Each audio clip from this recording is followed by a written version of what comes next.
Nagbabalik ang unang balita, motorsiklo sumalpok sa nasiraang truck sa EDSA Quezon Avenue flyover sa Quezon City. Reklamo ng rider motorsiklo, wala raw warning device ang truck kaya di nila ito nakita. Narito ang report ni Oscar Oida. Pasado las 2 na madaling araw na malagay sa alanganin ng dalawang sakay ng motorsiklong ito matapos silang sumalpok sa likuran ng dump truck na ito sa ibabaw ng EDSA Quezon Avenue flyover northbound lane. Ayon sa driver ng dump truck, mga 10 minuto na sila nakahimpil matapos tumirik ang kanilang sasakyan nang bigla na lang umanong dumating ang rumalagas ang motorsiklo. Nasiraan kami before 10 minutes. Bumangga sila sa likod ng truck namin. Sugatan ang rider ng motorsiklo. Mas malala naman ang tinamo ng kanyang backride na sumalpok pa umunong ulo sa likuran ng truck. Reklamo ng mga sakay ng motorsiklo. Wala ho siyang warning device or signboard para mag-ano siya, sir, komento sa gitna ng kalsada, sir. Para sa mga traffic enforcer, parehong may pagkukulang ang dalawa.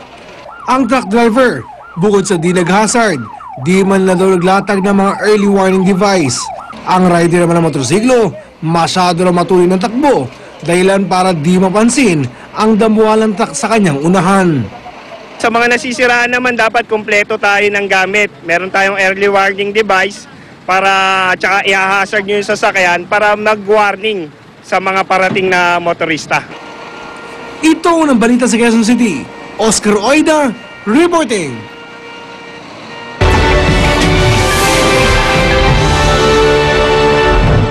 Malakas na bagyo na nalasa sa ilang bahagi ng North Carolina sa Amerika. Hindi bababa sa 15 tao ang sugatan matapos tumama ang malakas na bagyo na posible umunong may kasamang buhawi.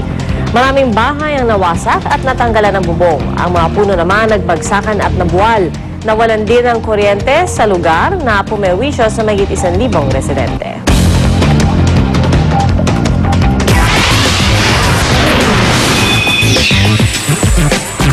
Robert Downey Jr. excited na raw gumanap sa third installment ng Iron Man movie franchise. Pagbibida ng aktor, Iron Man 3 could be one of the best superhero films ever made. Character-driven daw ang kwento at wala daw duda si Robert na magiging magandang pelikula lalo pat magaling na direktor daw ang kinuha para rito. Inaasahang i-release ang Iron Man 3 next year. American Idol Season 1 winner Kelly Clarkson na piling kumanta sa national anthem ng 46th Super Bowl. Idaraos ang sports event sa Lucas Oil Stadium sa Indianapolis, Indiana sa February 5. Bukod sa national anthem, Kelly will be singing America the Beautiful. Makakasama niya sa naturang song number ang fellow country artists niyang sina Miranda Lambert at Blake Shelton. Marami pa akong chika mamaya, so stay tuned. Balik tayo kay Pia. Salamat Luan, 5 natatanging individual ang itinanghal na The Outstanding Filipinos para sa taong 2011. Mismong si Pangulong Nonoy Aquino ang nanguna sa seremonya. Kinikilala ng TOEFL ang mga nagbigay ng malalaking kontribusyon sa kanilang larangan.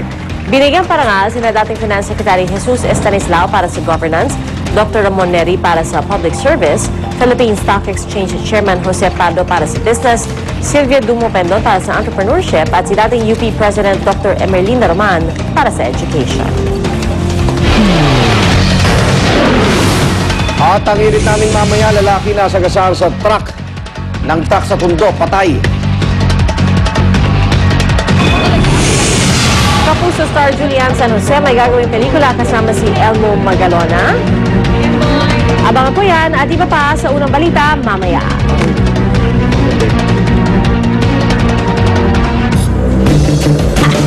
Ay, naku po. Ngayon darating na linggo, maraming lugar sa iba't ibang panig ng Pilipinas ang magdiriwang ng pista ng Santo Niño. Kabilang po dyan ng San Mateo Rizal, Tondo at ang Cebu. Kaya namang isang sikat na handa sa fiesta ang ituturo sa atin ni Chef Michi Season. Chef, good morning! Good morning, Miss